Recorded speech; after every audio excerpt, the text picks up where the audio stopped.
Hello বন্ধুরা, সবাই কেমন আছেন? আশা করি ভালোই আছে। দোয়া করি ভালো থাকুন, সুস্থ থাকুন, আমাদের চ্যানেলের সাথে থাকুন। আজকে এসে গেছি আমার রান্নাঘরে চিকেনের রেসিপি নিয়ে। আজকে আমার রান্নাঘরের রেসিপি চিকেন। তো চলুন, সব উপকরণগুলো নিয়ে আমি বসে পড়েছি আমার রান্নাঘরে। এখানে 750 মতো চিকেন নিয়ে নিয়েছি, ধুয়ে পরিষ্কার করে একটা পাত্রে নুন পরিমাণ মতো, একটু কাশ্মীরি লঙ্কার গুঁড়ো মাখিয়ে 10-15 মিনিট মতো রেখে দেবো। ভিডিওটা পুরোটা দেখবেন, অনুরোধ রইল আপনাদের কাছে।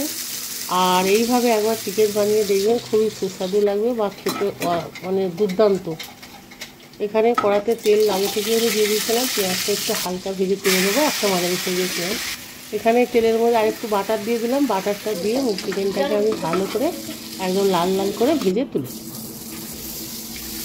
চিকেনটাকে তুলে নেওয়ার পর ওর মধ্যে আরেকটু বাটার দিয়ে দেবো। বাটারের মধ্যে দিয়ে দিলাম তেজপাতা, দালচিনি, একটুখানি আদা রসুনের পেস্ট দিয়ে ভালো করে একটুখানি কষিয়ে নেব, মানে বেশ একটুখানি চটপটে আওয়াজ হয়ে যাবে। ওর মধ্যে আমি দিয়ে দিলাম একটা পেঁয়াজকে আমি পেস্ট করে রেখেছিলাম, ওটাকে দিয়ে দিলাম, দিয়ে দুটো কাঁচা লঙ্কা এখানে দিয়ে দিলাম। ঝাল তত বেশি আমি দেবো না, যেহেতু বাচ্চারা খাবে।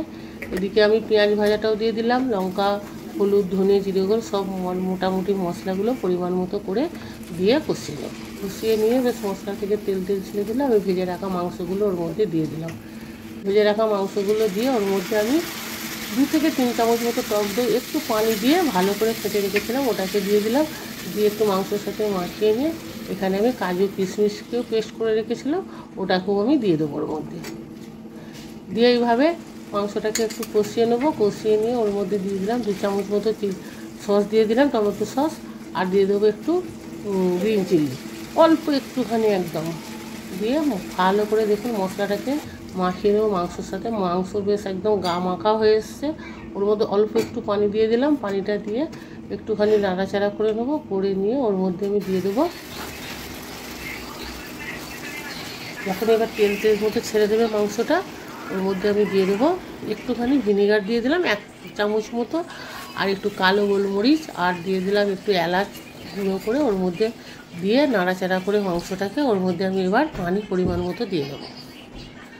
পরিমাণ মতো পানি দিয়ে এবার ভালো করে নাড়াচাড়া করে ওর মধ্যে 2 চামচ পাউডার দুধ আমি দিয়ে দিলাম। এটা আপনারা পানি দিয়ে গুলেও দিতে পারেন, আমি এটা শুকনোই দিয়ে দিলাম। দিয়ে মাংসের সাথে মিক্স করে ঢাকনা দিয়ে ঢাকা দেবো 10 থেকে 15 মিনিট, একদম লো আছে।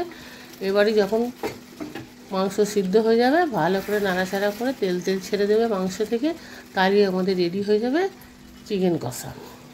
এইভাবে একবার চিকেন কষা করে দেখবেন, খুবই সুস্বাদু লাগবে খেতে, মানে অসাধারণ যাকে বলে। এইভাবে একবার রান্না করে দেখবেন। ওপর থেকে একটু ধনেপাতা কুচো ছড়িয়ে দিলাম, দিয়ে একটা পাত্রে ঢেলে নিয়ে এবার গরম গরম ভাত রুটির সাথে পরিবেশন করুন। ভিডিওটা কেমন লাগলো অবশ্যই কমেন্ট করে জানাবেন। সবাই ভালো থাকবেন, সুস্থ থাকবেন।